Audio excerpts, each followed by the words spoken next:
Guys, mag-wiring tayo ngayon ng apat na 3-way switch at kinokontrol nito ang dalawang ilaw. So ito yung ilaw sa ground floor at ito naman ang ilaw sa second floor.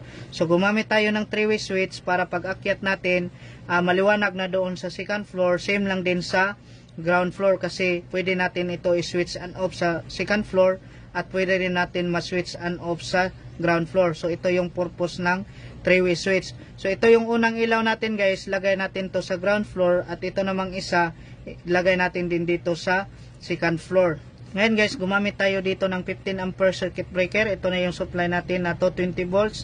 Itong itim, ito yung live, white naman neutral. Dito, ito yung supply na live papunta sa ground floor natin na 3-way switch. At ito naman, ito yung return papunta na yung ilaw. So dito, may dalawang wire din dito. Itong black, ito yung live, white naman neutral. So 220 volts supply dito. Same lang din dito sa socket natin. Itong itim, ito yung live, white naman neutral.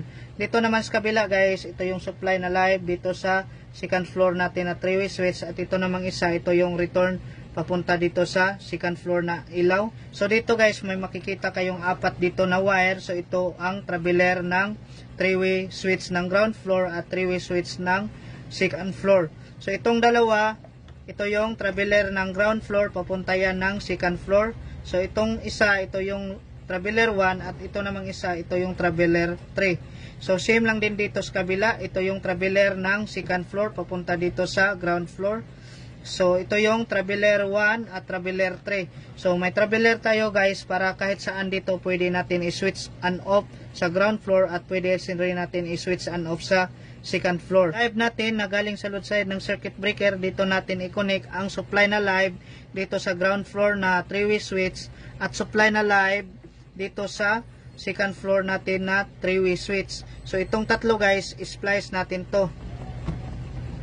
Next, ito na yung return ng 3-way switch natin sa ground floor. Dito natin i-connect ang supply na live ng socket natin. So itong dalawa, splice natin to. Next, dito naman tayo sa supply na neutral na galing sa load side ng circuit breaker. Dito natin i-connect ang supply na neutral dito sa ground floor na socket at supply na neutral dito sa second floor na socket. So itong tatlo guys, splice natin to. Next, dito naman tayo sa second floor natin na circuit. So ito na yung supply natin na 220 volts. Itong black, ito yung live, white naman neutral.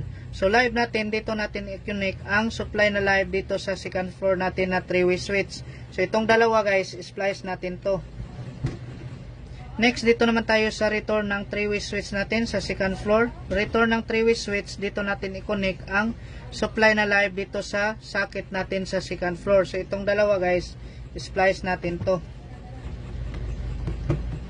Next, dito naman tayo sa supply na neutral. Neutral ay dito natin i-connect ang supply na neutral dito sa socket natin sa second floor. So itong dalawa, splice natin.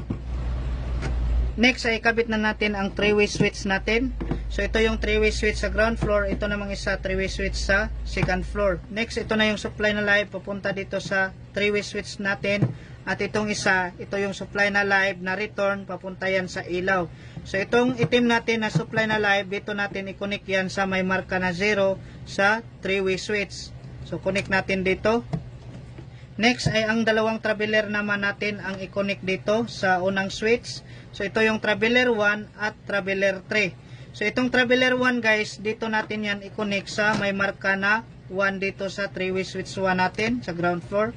At ito naman yung traveler 3, dito natin yan i-connect sa may marka na 3 sa 3-way switch 1 natin. Next, ikabit na rin natin yung traveler sa pangalawang switch natin na 3-way. So ito yung traveler 1 at traveler 3. So itong traveler 1 guys, dito natin yan i-connect sa may marka na 1. At itong traveler 3, dito natin yan i-connect sa may marka na 3. At itong return natin na papunta sa ilaw ay dito natin yan i-connect sa pangalawang switch. Dito natin i-connect to sa may marka na 0. Next, ikabit naman natin yung 3-way switch sa second floor. So ito na yung traveler na galing sa unang switch dito sa ground floor. At ito namang dalawang wire, ito na yung traveler na galing sa pangalawang switch dito sa ground floor.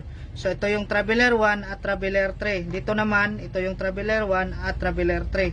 So unahin natin tong traveler 1 sa unang switch sa ground floor. So traveler 1, dito natin yan i-connect sa may marka na 1. traveler tray, dito natin yan i-connect sa may marka na 3.